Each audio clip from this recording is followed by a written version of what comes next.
Well, hello again. Oh my goodness, I am so excited. As we know from our last visit, the dragon Smaug has been slain by the arrow shot from the bow of Bard, the great warrior. But in the process, the town of Esgaroth was destroyed.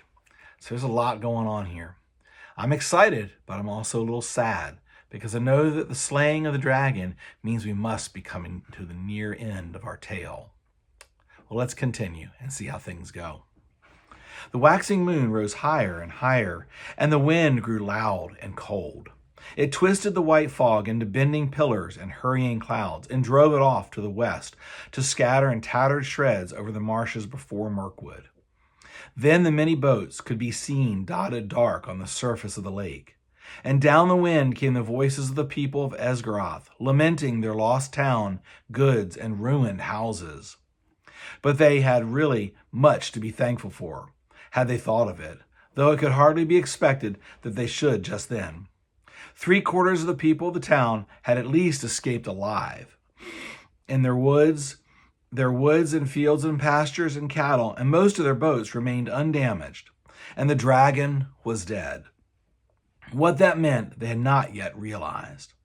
They gathered in mournful crowds upon the western shores, shivering in the cold wind, and their first complaints and anger were against the master, who had left the town so soon, while some were still willing to defend it.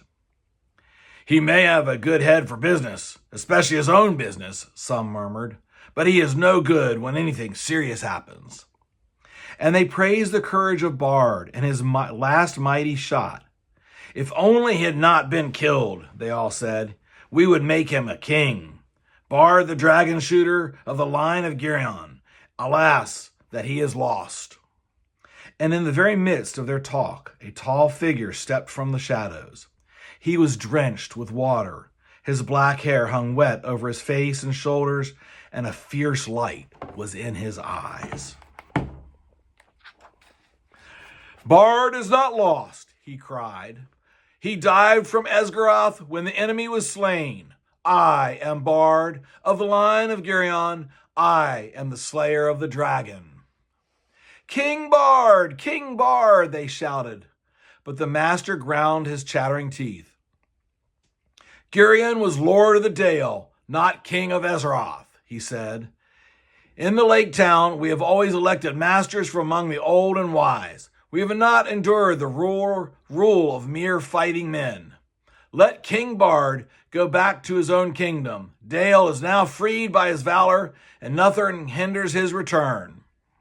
And any that wish to come with him, if they prefer the cold stones under the shadow of the mountain to the green shores of the lake. The wise will stay here and hope to rebuild our town and enjoy again in time its peace and riches." "We will have King Bard," the people near at hand shouted in reply. "We have had enough of the old men and the money counters." And people further off took up the cry, "Up the bowmen, down with the money bags," till the clamor echoed along the shore. "I am the last man to undervalue Bard the bowman," said the master warily, for Bard now stood close beside him. "He has tonight earned an eminent place in the roll of the benefactors of our town, and he is worthy of many imperishable songs. But why, O people?" And here the master rose to his feet and spoke very loud and clear. "Why do I get all your blame? For what fault am I to be deposed? Who aroused the dragon from his slumber, I might ask?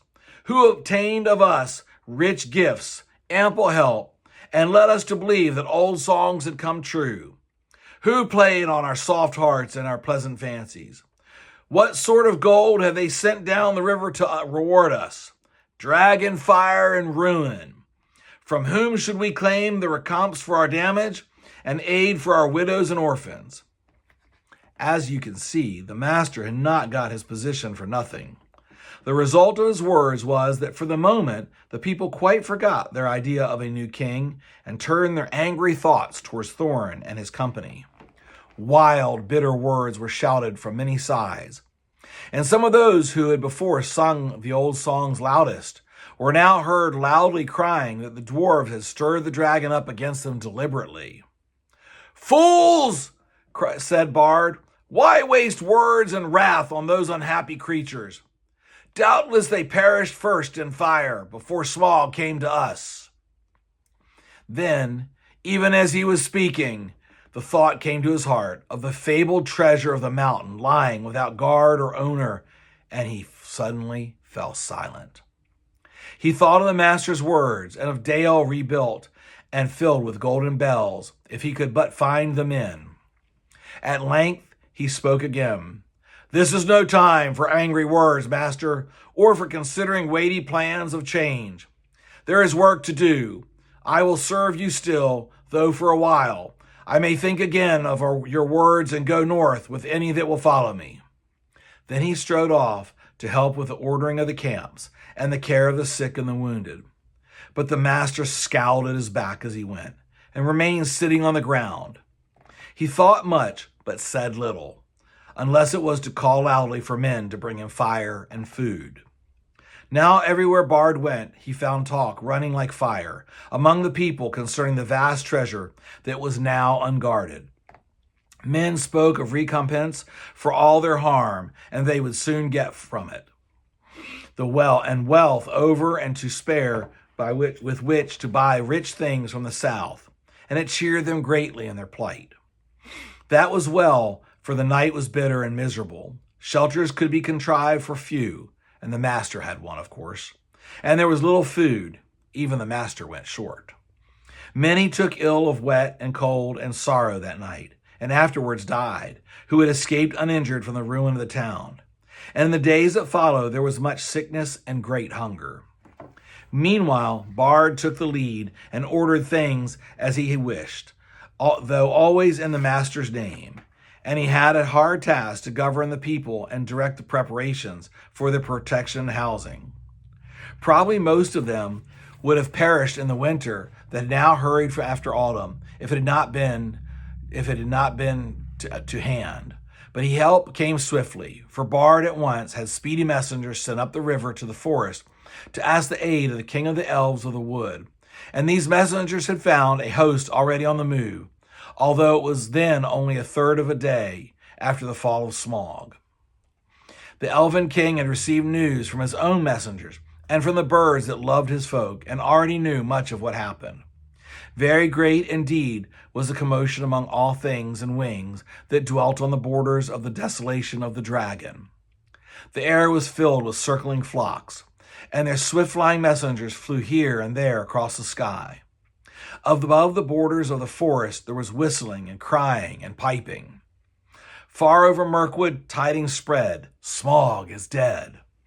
Leaves rustled and startled ears were lifted. Even before the Elven King rode forth, the news had passed west right to the piney woods of the Misty Mountains. Bjorn had heard it in his wooden house, and the goblins were at council in their caves. That will be the last we shall hear of Thorin Oakenshield, I fear, said the king.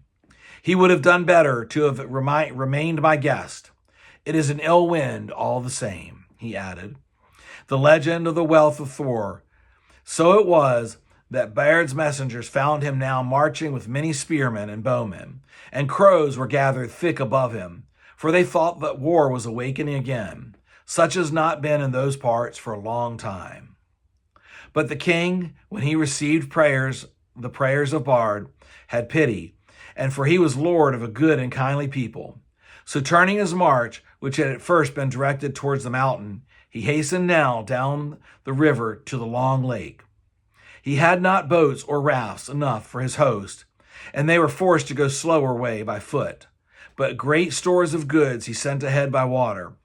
Still, elves are light-footed, and though they are not in these days much used to marches and their treacherous lands between the forest and land, the going was swift. Only 5 days after the death of the dragon, they came upon the shores and looked on the ruins of the town.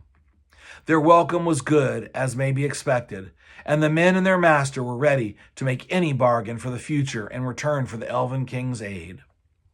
Their plans were soon made. With women and children, the old and the unfit, the master remained behind. And with him were some men of crafts and many skilled elves, as they busied themselves felling trees and collecting the timber sent down from the forest. Then they set about raising many huts by the shore against the oncoming winter, and also under the master's direction they began planning of a new town, designed more fair and large even than before, but not in the same place. They removed northward higher up the shore, forever after they had a dread of the water where the dragon lay. He would never again return to his golden bed, but was stretched as cold as stone, twisted upon the floor of the shallows. There for ages his huge bones could be seen in the calm weather amid the ruined piles of the old town. But few dared cross the cursed spot, and none dared to dive into the shivering water or recover the precious stones that fell from his rotting carcass. But all the men of arms who were still able, and the most of the elven king's array, got ready to march north to the mountain. And thus it was that in 11 days from the ruin of the town of their host, the head of their host passed the rock gates at the end of the lake and came into the desolate lands. And with that, we finish the chapter, chapter 14, I believe, titled Fire and Water. Our next chapter is chapter 15, The Gathering of Clouds. Gathering of Clouds does not sound very promising. Well, we'll have to wait till the next time we get together to hear what that all means. Until then, have a beautiful day.